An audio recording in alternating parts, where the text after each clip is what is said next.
나눔가족 여러분 반갑습니다. 말씀으로 여는 목요일 아침입니다.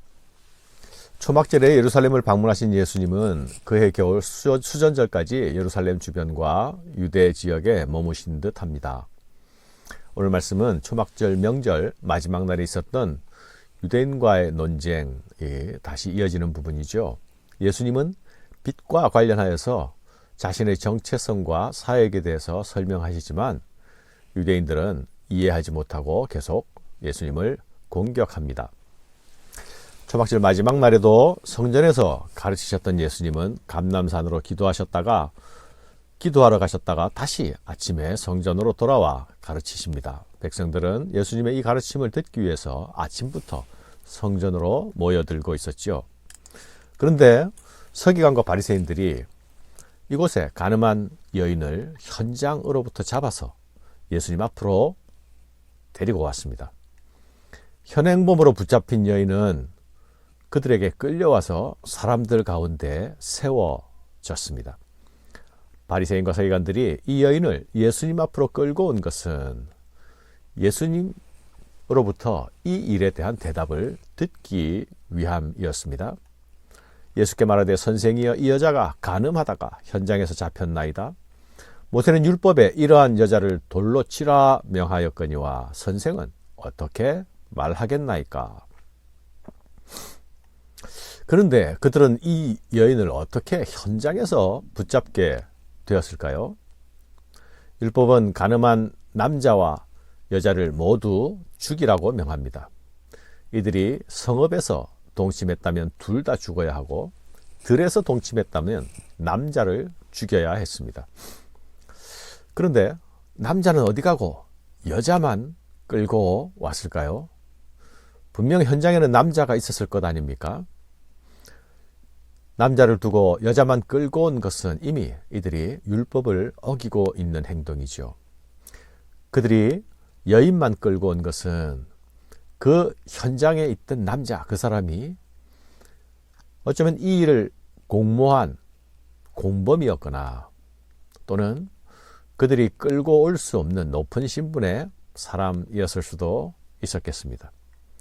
이렇거나 저렇거나 간에 여인만 데리고 온 그들의 행동은 이미 율법의 정의와 거리가 먼 것이죠. 그런데 그들이 예수님에게 이 여인을 어떻게 처리하면 좋겠습니까? 묻습니다. 사실 예수님은 이 사건의 목격자도 아닙니다. 그리고 이 여자를 심판할 권한도 없지요. 요한의 설명처럼 그들이 이렇게 행동한 이유는 예수님을 시험하기 위하여서 예수를 고발할 빌미를 얻기 위해서였습니다.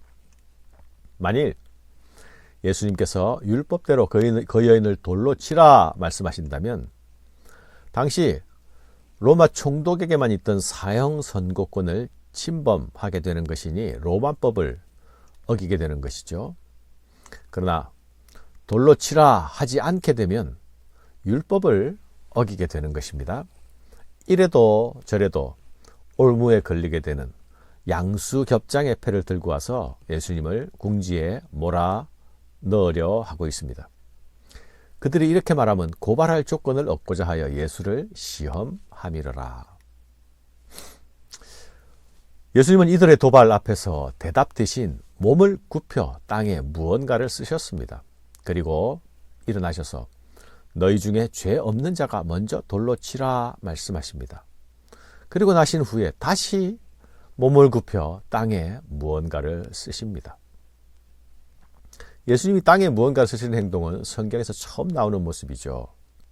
그런데 무엇을 쓰셨는가에 대한 내용은 침묵합니다.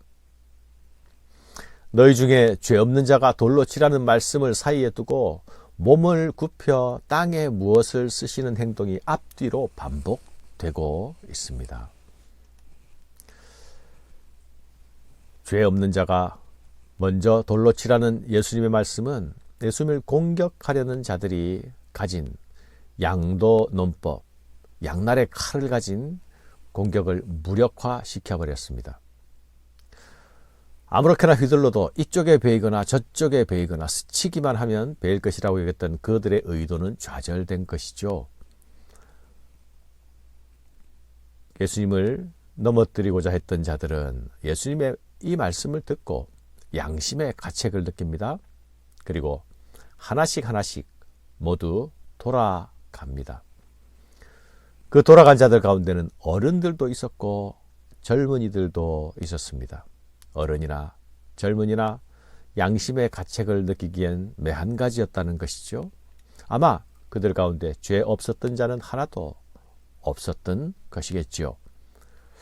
그런데 여러분, 왜 기세등등하게 예수님께 달려왔던 자들이 그냥 하나씩 이렇게 돌아가는 일이 일어나게 되었습니까? 그들은 예수님과 더불어 사실 싸우려고 온 것이 아닙니까? 고발할 빌미를 얻기 위해서 온 것이 아닙니까? 공격적 의도를 가지고 왔지요. 형식은 의견을 묻는 형식이었지만 내면에는 날카로운 칼이 들려 있었던 것이죠. 그들이 고발할 빌미를 얻게 되면 예수님은 곧 고발을 당하고 범죄자로 몰리게 될 것입니다. 예수님은 이들의 이런 의도를 모두 꿰뚫어 알고 계셨습니다. 예수님께서 몸을 굽혀서 땅에 무엇을 쓰신 행동은 어쩌면 이런 어둡고 고약한 마음을 가진 자들의 얼굴을 직접 대면하면서 말씀하고 싶지 않았기 때문인지 모르겠습니다. 그러나 다른 한편으로 예수님께서 단 한마디만 하시고 그 이전과 이후를 모두 몸을 굽혀 땅에 글을 쓰신 행동은 이들이 스스로 생각할 호흡의 시간을 주시는 것이기도 하겠습니다. 공격자들은 예수님을 넘어뜨리기 위해서 전의를 불태우며 달려왔죠. 자신들의 행동 자체가 부끄럽고 못난 행동이라는 사실을 스스로 돌아볼 여유도 없었을 것입니다. 원래 사람이란 존재들은 이 전투 모드로 돌입하게 되면 아드레날린이 분비되면서 시각이 공격 대상에만 집중되게 되죠. 시야가 좁아집니다. 예수님이 보시기엔 그 여인이나 그들이나 바리새인과 서기관들이나 다를 바가 없었습니다. 아니, 어쩌면 그들은 더 악할 수도 있을 것입니다. 이들은 한 여인의 범죄를 가지고 또 다른 범죄자를 만들 미끼로 지금 사용하고 있지 않습니까? 그런 자들이 갑자기 공격 의지를 거두어들이고 돌아가게 된 것은 예수님의 말씀을 듣고 양심의 가책을 느꼈기 때문이라 말씀합니다. 사악한 마음을 가진 이 서기관과 바리새인들에게도 양심은 있었던 것이죠. 그들이 예수를 넘어뜨리기 위해 달려들 때에는 그 양심은 작동하지 않았습니다. 자신의 죄를 돌아보는 그 눈은 감겨 있었기에, 양심의 거울은 닫혀 있었기에 스스로의 상태와는 전혀 무관하게 다른 이의 허물을 가지고 놀 수 있었던 것이죠. 그러나 너희 중에 죄 없는 자는 돌로 치라. 이 예수님의 말씀은 자신들의 양심의 거울을 들여다볼 수 없도록 만들었습니다. 그들이 공격하고자 했던 그 예수님은 자신들과 얼굴을 맞대시지 않으시고 땅만 쳐다보고 계십니다. 만일 예수님이 이 사안을 가지고 그들과 더불어 마주 토론하였더라면 그들은 이렇게 양심의 가책을 느껴서 돌아가는 일이 생기지 않았을지도 모르겠습니다. 사랑하는 여러분, 예수님은 이 범죄한 여인에게 죄 없다 하시지 않았습니다. 정죄하지 않겠다 하십니다. 그리고 다시는 죄를 범하지 말라 하십니다. 고발하려던 자나 고발당한 자나 모두 죄인이기는 마찬가지입니다. 한 사람은 죄가 드러났고 다른 사람들은 죄가 감추어져 있었을 뿐입니다. 이 어둠의 세상은 감추어진 죄가 드러난 죄를 향해서 갑질하는 세상이 아닙니까?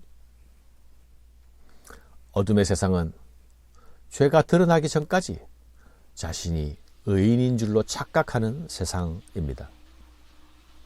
이 갑질 속에서, 이 착각들 속에서 세상은 출구를 찾지 못하는 죽음의 땅이 되어가고 있습니다.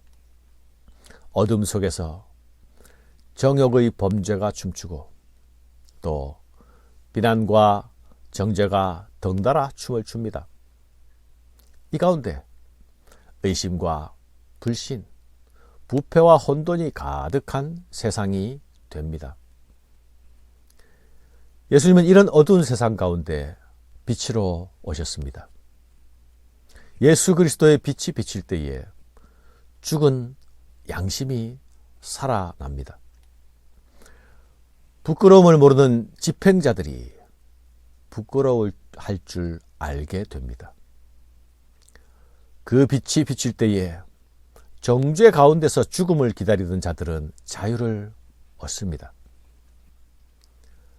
이 자유는 죄 사함을 얻는 자들이 가지게 되는 자유입니다. 죄 사함과 죄의 용서는 바로 주님이 이 땅에 오신 이유이기도 하지 않습니까? 이 빛은 세상을 비추는 빛일 뿐만 아니라 이 빛은 세상을 살리는 생명의 빛입니다. 나는 세상의 빛이니 나를 따르는 자는 어둠에 다니지 아니하고 생명의 빛을 얻으리라. 감사합니다.